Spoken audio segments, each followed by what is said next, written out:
what happened differently on this one is just I just cleaned myself up a little bit more, and I became more open to talk about things, and I just allowed a lot of things to just happen. You know, we as humans, we try to act hard and try to shield us and put our wall up to not let things affect us. But me as an artist, I'm the opposite. You know, I like to let things affect me because I know it's gonna show in my music. Right. And if I don't do that and I don't let it show in my music, what will my music be showing? Right, nothing. right. Yeah, I'm not a rapper. Don't label me nothing less than the greatest. You got some questions that's gonna make me think? Yeah, man. That's nice. That's Come on, good. man. Let's see what I got. I ain't gonna lie. What's your favorite color? Would make me think. What is your favorite color? I gotta think, man. Gotta think about that. All right. What's your favorite color? All right, new episode of One Could Argue. I'm here with my guy, Domani Harris. Young black man. How you feeling, sir? Young black man, I'm amazing. That's good, man. How about you? I'm doing pretty good. We've been sitting here for a little minute getting some things in order, getting the structure right. Mm-hmm. So you just dropped the video today. Like I was on the way to Best Buy and I was going through my phone. I shouldn't have been on my phone while I was driving, but I was like, oh shit, he just dropped the Time Will Tell video and the shit's hard. So when did you shoot that? Like how does it feel? This is the second video you dropped for the project? Yeah. Okay. I think I shot it like a month ago. And man, this is dope. Just seeing something you created, something you came up with, you know, just pop right out your head, and seeing like how it's affecting people positively and how people just reacting from it. Right. That's just dope, you know? For sure. So going into this, like how did you plan for this project? Because I know before you said as far as like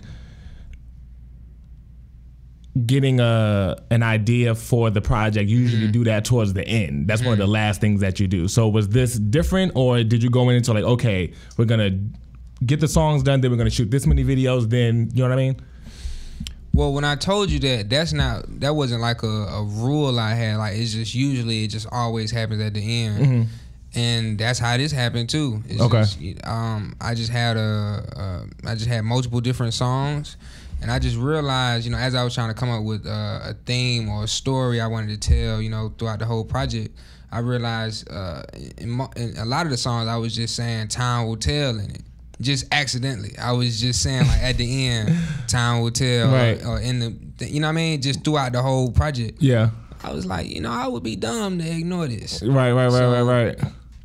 I just put it together, you know. Time will tell. That's how it came. What happened differently on this one is just I just cleaned myself up a little bit more, and I became more open to talk about things, and I just allowed a lot of things to just happen. You know, we as humans, we try to act hard and try to shield us and put our wall up to not let things affect us. But me as an artist, I'm the opposite. You know, I like to let things affect me because I know it's gonna show in my music. This album, I stuck with quality over quantity. Okay. I only had like 20 songs to choose from, for real. Like the whole year and a half, I only had 20 songs. 20, 25, something like that. So I literally was not making no music. All the music I was making, I was planning on using. Right. So that's the difference between this and the other one.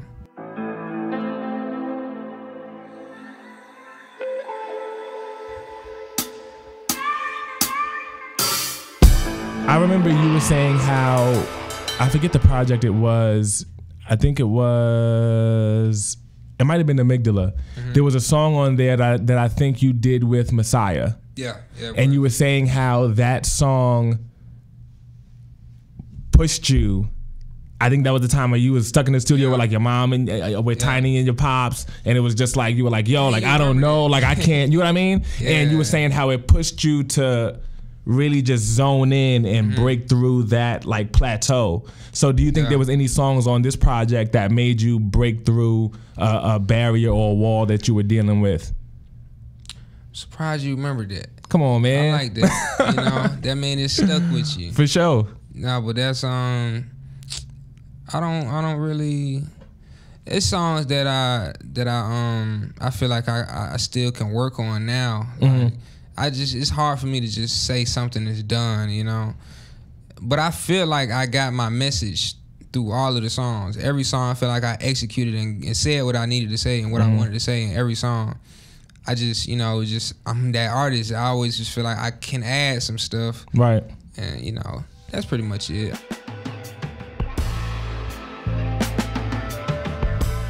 In regards to criticism or input, I know you've been vocal about how you like to, of course, distance yourself from your pops in that way in order to give yourself room to come into your own. Mm-hmm. So now that this is, like you said, your fourth time at this rodeo, are there certain things that you are more inclined to tactically put his input on where you're like, yo, I need you to come in on this? You know what I mean? Or is it just like, yo, I still take you the end product and be like, okay, maybe you skim through it. How do you utilize him as someone who is familiar with it that makes you comfortable creating and comfortable receiving his input? It's a good question. We still figuring it out. Mm-hmm. We still figuring it out.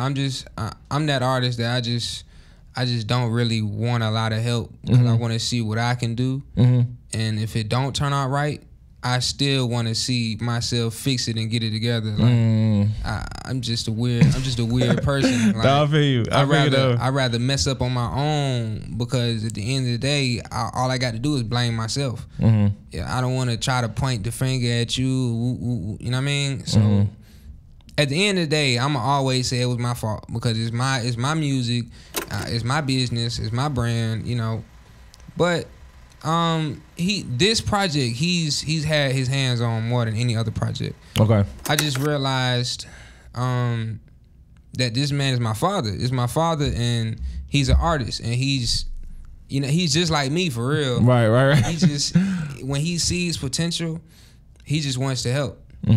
And that's pretty much it. He might call me and say, I heard this song, I got a video idea, and woo woo woo. And woo, I said, yeah, that's dope. He said, yeah, I'm thinking about directing it. And I said, you almost had me, dog. Yeah. That's hilarious. I say, I mean, that's not a problem. It's not because he's not a good director. Right, he's right. phenomenal. It's just I want to do it on my own. Right. But it's just that balance, He wants to help, but I want to help myself more. Right. So you just got to find that balance. Do you feel like that's a phase though? Do you feel like that sort of ties into just like that, like? Is it really helpful? Well, what I think people confuse me, I think they think I just don't listen at all. That's not. That's experience beats knowledge, beats talent. Experience beat everything. That's facts. So I'm not dumb. That's facts. That's facts. I know when somebody been in the game, they know what they doing. Right. This ain't happening on accident. So what I'm saying is, you can point me in the right direction. You can say it worked for me. I went this way.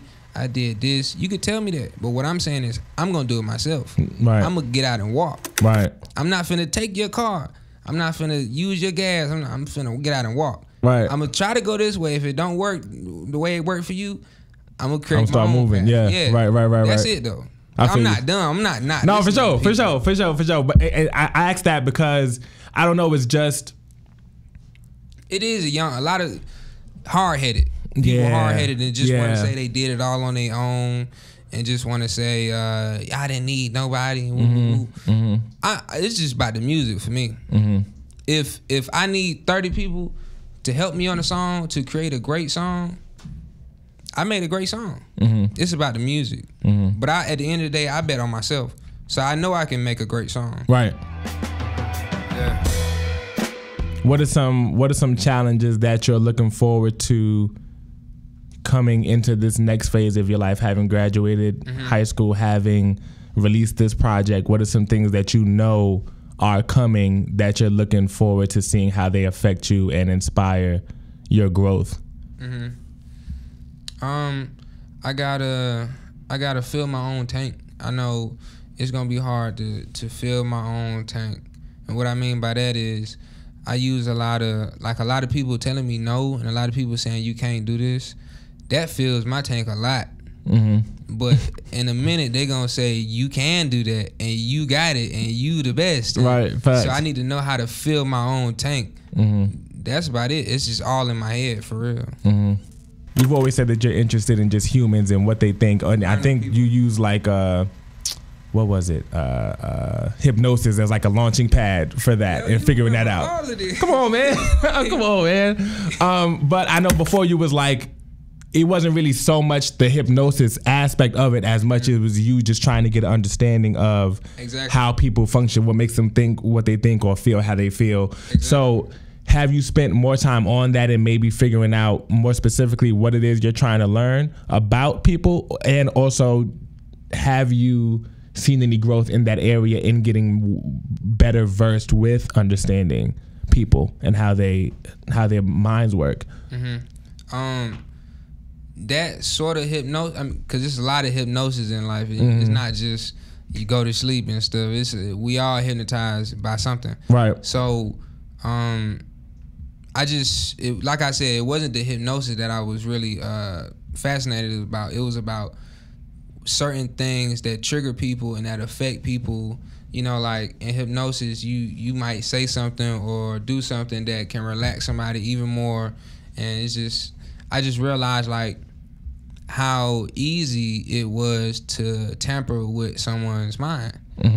And I just used that to my advantage, not in like a negative way. No, facts. I feel you. Learning people, and it's just everybody's different, and like it just doesn't get old. I haven't like hypnotized anybody in forever, but when I first learned how to do it, I was so fascinated by it. I was just doing it all the time. But when's the last time you did it?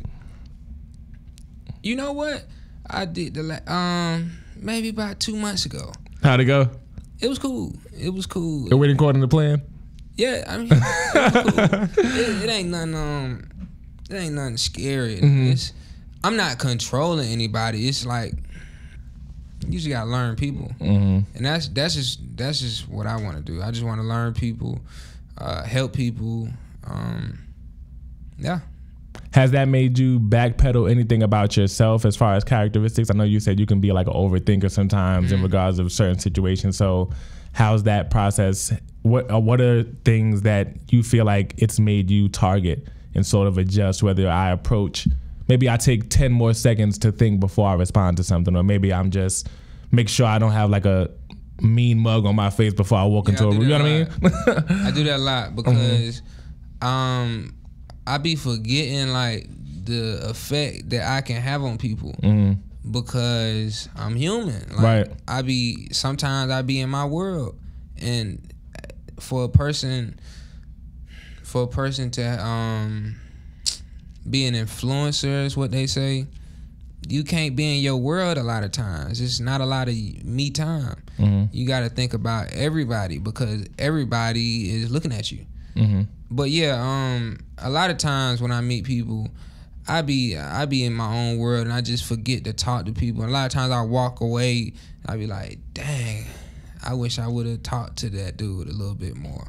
I wish I would have said, you know what, let me check your stuff out. You know, but I'm getting better. You know, I try to, because people don't realize, like, you don't know, my bad, you don't know who's really trying to help and who's really trying to hurt you. You don't know. At the end of the day, all you know is you're you, and you got all of these people running after you. You don't know who's positive. You don't know who's negative. So it's kind of hard. Like you gotta see things from other people's perspective.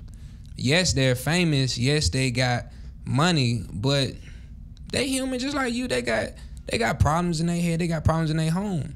They might not have felt good that day. Right. So you just gotta think about all that. I feel you on that. So you said that one of your influences is Jim Carey. Dang. And I'm curious when you realized or what you saw of his that made him become an influence and how he influences you. It's just the way he thinks, way he sees life. I don't know him personally, but from what I've seen, the way he sees life and the way he thinks, it just made so much sense to me. Every time I try to tell this quote that he said, I always mess it up. So I don't really want to say it. But how's it go? We'll look it up. Yeah, I tried to look it up, but it was more like, as an artist, you gotta choose your art or your real life or your sanity, something like that. And that just made so much sense because a lot of the greatest people, they be messed up in the head because they sacrifice their life for their art. And people think they crazy, but they ready for that art to drop. You know, the art is amazing, but their life be messed up. That's because you sacrifice a lot, or the art might not be good, but you got an amazing life. That's why you just got to find that balance. But that made so much sense to me.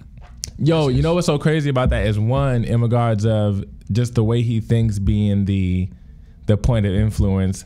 I figured as much because when I look at Jim Carey outside of even just the films, even more so recently, he's been getting into, or he's been putting out like his art and stuff like that, and even documentaries I've seen. I drew the similarity in the way that there's details of life that he captures and isolates and talks about. And when we have our offline conversations, there are small details and pockets of life that you'll speak on. And you may not even stay there for long. It maybe just be a couple seconds or a couple minutes and we'll go on to the next thing. But it's just like the fact that attention was put on that it says so much more than the amount of time that you spent on it. You know what I mean? So I definitely agree with you. I thought that would be what it is. So that makes sense. But also, I was having a conversation this morning about that very point, about how we have people who push their talents to the limit, and how now we're in this phase of everyone trying to, I don't know if it's a phase, well, everything's a phase, but everyone trying to figure out the balance between the two. And I think it's also figuring out if you even want the balance. Exactly. Because I think it's, with us having so much of a conversation about it makes it seem like, oh, this is the only option, and it's not. Like, there are people who are like, yo, like you said, I'm just so committed to this company, or I'm so committed to this music, or I'm so committed to this big pharma idea for securing whatever, that I'm willing to sacrifice every single thing for it. And you can build a legacy from it. It's not like we don't, you know what I mean? We have conversations about those people every day, and they died years ago. So it's like, it did work if that was the plan that you had. If you wanted to just leave a legacy, you can't just zone in, let your health go to shit, your family go to shit, and we'll be talking about you 200 years from now. But at the same time, you can maybe find the balance between the two at the sacrifice of time, whereas they might have done it in their 20s. You might not have got to that point until your 40s, 50s, but you get there. So but I think one of the main things is people needing to have that conversation, and I'm sure it takes time, but to figure out, like, which one am I going to do? Like, am I going to be the one that just goes nuts, or am I going to be the one that tries to find the balance? And I think sitting in that in between can be really frustrating, because either or, it's you know what I mean? You've made that decision, but if not, then you're just in limbo. I find myself dealing with that sometimes too. I think that when a lot of people be saying, like, people be falling off, or a lot of people be getting old or whatever, I think that's what they be doing. That's what they call falling off or whatever. They finding that balance. They sitting back and they realize, okay, I did what I wanted to do. I accomplished my goals. But now I got this that I'm falling. Now I got new goals. Now I want to get my family straight. Now I want to get myself together. Like, people call that falling off. But really, you just getting everything together. You done raised this bar. Right. You forgot about all these other bars. They just getting the other bars up. So this is just different perspective for everything. You can spend your whole life. It's crazy. You can spend your whole life just figuring that shit out. But it is crazy to know that it's really comforting as well to know that either way could work. You just got to commit to which one you're going to do, and it could pan out. It could pan out either way. Don't label me nothing less than the greatest. Don't compare me to nobody that's faking. Listen, I've said. You've consistently described the experience you want people to get from your music as being like authentic, like across the board. You haven't really strayed far from that, which I think is cool, because that allows the music to sound like whatever you want it to sound like. Authenticity is one of those things that covers a lot of ground without limiting you or backing you into a corner in that way. But Is there any songs particular in this project that you're looking for people to have feedback on specifically? Are there any other songs that you're like, yo, like I specifically went a little bit deeper on this song, or you're like, yo, I just want y'all to take in the whole thing and just, you know what I mean? I spread myself out evenly across the whole thing, or are there certain pockets that you're anticipating seeing how people are responding to it to help you figure out, okay, I do want to go deeper here the next go around, or maybe not so much. You know what I mean? I don't think it's a specific song for real. I'm more concerned about the full body of work, because a lot of days everything is just single driven or whatever. You can make a hot song, but can you tell a full story in your project? Can you make that song lead into the next song and all the songs be hot? Can you do that? Like, that's what I really want to do. I really just want to just be able to tie everything together. I think that's what shows a great artist. Like, if you could put a time period of your life in multiple songs, and you could tell everything that artist was going through that year in just this whole project. If I can do that, I think that's a pretty good project. Right. No, I feel you. And it's funny because I think that's one of the things that really has everyone raving about Tyler's project, about how he arranged everything himself and just seeing how everything flowed seamlessly from start to finish. And I think it's, I don't know, it's important, and it just shows another step that you can take. As with anything, the more you're in something, there's always another step you can take to learn something and help it flow a little bit more, be digested. I like songs, some songs more than others, but not more so. It's not always the way it sounds. It's just I knew what I was talking about at that time might have touched me a little bit more. But the people that's not gonna have nothing to do with the people. I know you feel it, you seen it before. I believed it, couldn't dream of the gifts I'm giving. I'm not a rapper, I said what I said. And was there anything, along this process, were there any moments that you remember that, I don't know, just gave you a feeling about this project or about this process that was like, damn, I remember that, like specific encounters? That's a good question, because I more so hear that in a lot of other people's songs. Like, I hear a song, I'd be like, yo, I know they had fun recording this. Like, I could just tell it was a good vibe in the room when they recorded this. But it's hard to say that for me, because anytime I record, I'm feeling good, you know. And if I'm not feeling good, it's still good to me, because good music came out of it. Right. So that's hard to tell, but I just like live instruments. The song we made called Real Life. Real Life is like the 13th track on the project, second to the last. I think I like that. A lot of people might not like it. It's slow and it's, you know what I mean? But I liked it because I know how it came together, you know. But that's just me. You gotta like it first. Yeah. You gotta like it first. That's for sure. Well, I'm glad you like live music, because now we're literally about to go and get into this live performance. That's right. You're going to head over to Grooves Room and get that done. So I appreciate you guys. You can follow Domani on Instagram and Twitter. Yep. Domani Harris 1 Instagram. That's really all I be, you know. Instagram. Follow him on Instagram. Yeah, catch me. He gonna be out here stuffing promo stuff in jeans at Walmart and all kind of shit. Attention. This man is paying attention. Hey, you good? Facts though. So yeah, follow him. Check him out. Follow us on Instagram and Twitter at One Could Argue or at Kvle. That's my personal one. And yeah, we'll see you guys on the next one. Domani, I appreciate you, black man, and I'm sure I'll see you around here anyway. We always run into each other in these hallways. That's right. And y'all take care, man. Peace. That was dope. How you feel? Feel cool. And we're back, man. We was out here, man. What's your name again? I forgot it that quick. Justin. Man, Justin over here, Colt, alley-ooping the questions, man. So we had to come back and ask Domani what. We had a brief misunderstanding about one of our questions earlier. But man, you misunderstood one of his questions. He was asking you about a single song on the album, and you were like, man, I don't like singles. And he was asking you if there was a single song on the album that you like specifically. Oh, no. So answer the question now.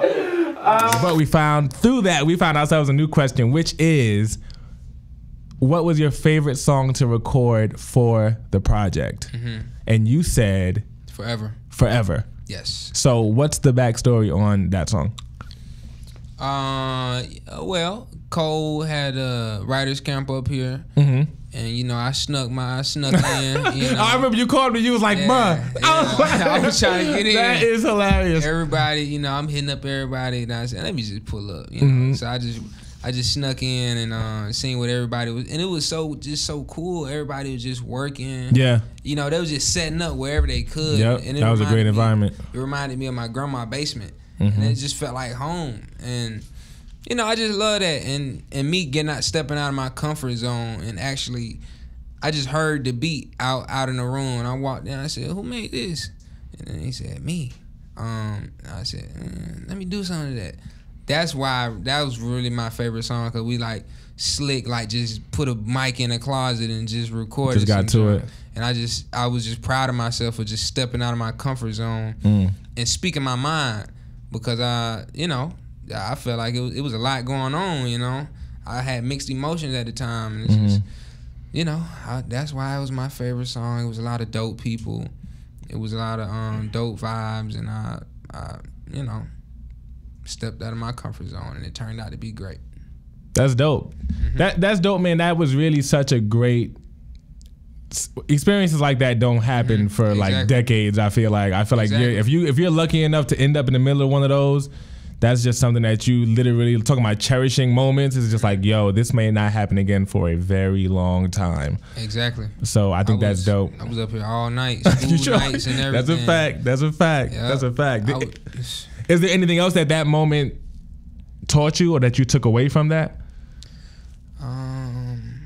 I learned to think about other people, what they're going through, because I was trying to get at Kvle and stuff, and I also learned, stop trying to get at the big man, or not necessarily the big man, but the man everybody knows.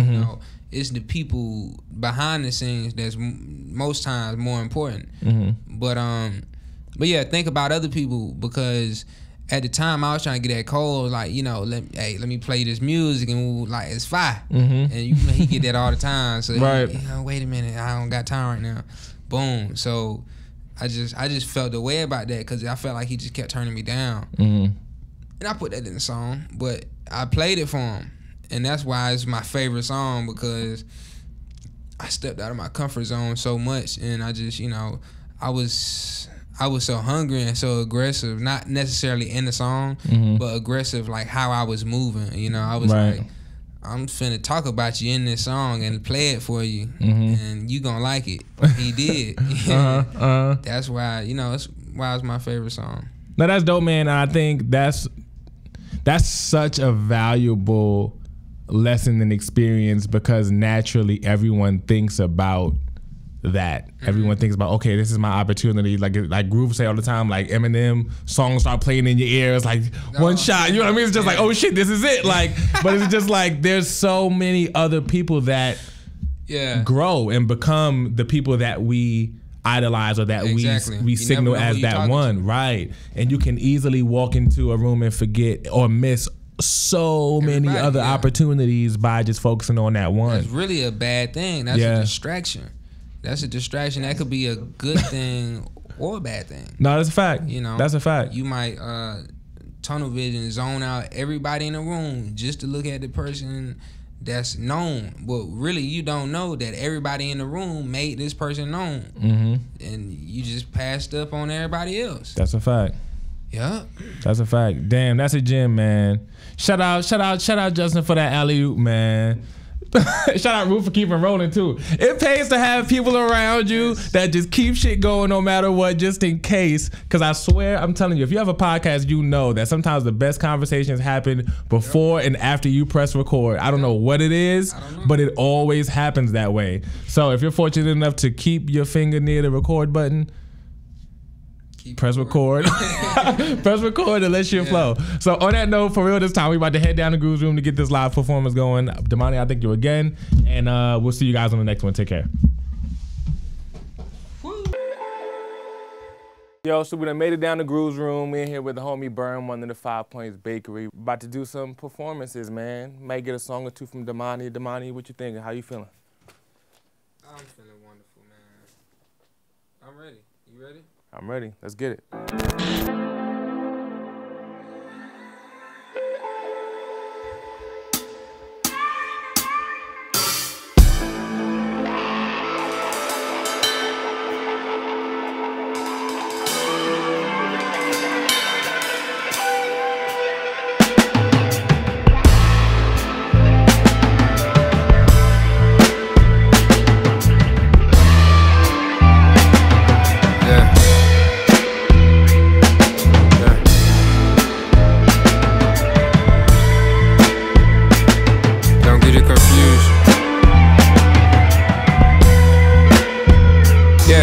I'm not a rapper, don't label me nothing less than the greatest. Don't compare me to nobody that's faking. Listen, I've said I'm not a rapper, don't label me anything. Still I'm everything, future, present, past. You asking, I'll tell you I'm not a rapper. Look at me, I know you feel it, you seen it. For I believed it, couldn't dream of the gifts I'm giving. I'm not a rapper, I said what I said and I mean what I say. Worst thing you could do is hand me the paint. No one man should. Yeah, I watch me grab the word by the ankles and take whatever comes out, and don't tell me I can't. I get what I take, and I truly doubt that any nigga could stop me. That gun that you flying can't stop the future.